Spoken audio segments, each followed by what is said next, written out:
दुनिया की सबसे बड़ी मुस्लिम आबादी वाले देश इंडोनेशिया में अजान पर एक बड़ा फैसला होने जा रहा है। इंडोनेशिया में लोगों की शिकायतों के बाद सर्वोच्च मुस्लिम क्लेरिकल काउंसिल ने मस्जिदों में लाउडस्पीकर के उपयोग पर दिशा निर्देशों की समीक्षा करने का फैसला किया है। इंडोनेशिया दुनिया का सबसे बड़ा मुस्लिम बहुल आबादी वाला देश है। यहाँ लगभग 6,25,000 मस्जिदें हैं। इनमें से ज्यादातर मस्जिदों पर जो लाउडस्पीकर लगे हैं वो पुराने हैं, जिसके चलते काफी ध्वनि प्रदूषण होता है। इस देश की 27 करोड़ की आबादी में से 80% आबादी मुसलमानों की है। आपको बता दें, लाउडस्पीकर से अजान के शोर को लेकर फैसला जो भी आता है उसका असर भारत पर पड़ना तय है, क्योंकि भारत में यह मुद्दा काफी संवेदनशील है और इस पर लगातार विवाद होते रहे हैं। चलिए इस वीडियो में आपको बताते हैं कि इंडोनेशिया में यह मुद्दा क्यों चर्चा का विषय बना हुआ है और भारत पर इसका क्या असर पड़ेगा। दरअसल इंडोनेशिया में लाउडस्पीकर से अजान की आवाज के खिलाफ लोग काफी दिनों से अपनी शिकायतें दर्ज करवा रहे थे।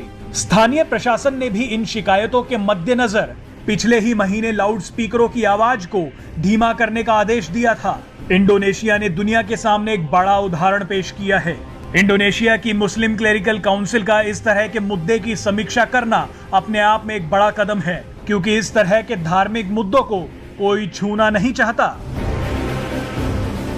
इंडोनेशिया के लोगों का मानना है कि खुदा की इबादत मन में उठे विचारों से होती है। इसके लिए दूसरों को तकलीफ देने की कोई जरूरत नहीं है। आपको बता दें कि अजान की आवाज को लेकर इंडोनेशिया में काफी दिनों से ऑनलाइन शिकायतें की जा रही थी। इस्लामिक देश होने के बावजूद कट्टरपंथियों के खिलाफ मुस्लिम क्लेरिकल काउंसिल का यह फैसला सराहनीय है।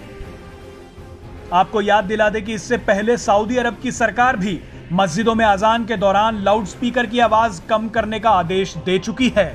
उस आदेश से जहां मुस्लिम कट्टरपंथी भड़क उठे थे, वहीं आम जनता ने इसका स्वागत किया था। भारत में भी ये मुद्दा काफी समय से उठ रहा है। समय समय पर इस पर विवाद भी होता रहा है।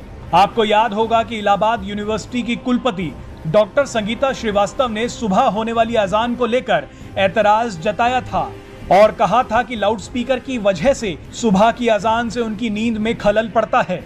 इलाहाबाद हाईकोर्ट ने मई 2020 में मस्जिद से अजान मामले में एक अहम फैसला सुनाते हुए कहा था कि अजान पर कोई रोक नहीं है। अजान देना इस्लाम का धार्मिक भाग है, लेकिन लाउडस्पीकर से अजान देना इस्लाम का धार्मिक हिस्सा नहीं है।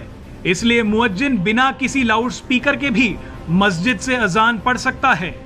2018 में बॉम्बे हाईकोर्ट के सामने भी इसी तरह का एक मामला आया था। उस दौरान कोर्ट ने कहा था कि लाउडस्पीकर एक निर्धारित वॉल्यूम पर ही इस्तेमाल किए जाएंगे। इस खबर के बारे में आपकी क्या राय है, जरूर कमेंट बॉक्स में बताइए। Presenting B News app, available on Google Play and App Store. Download it now.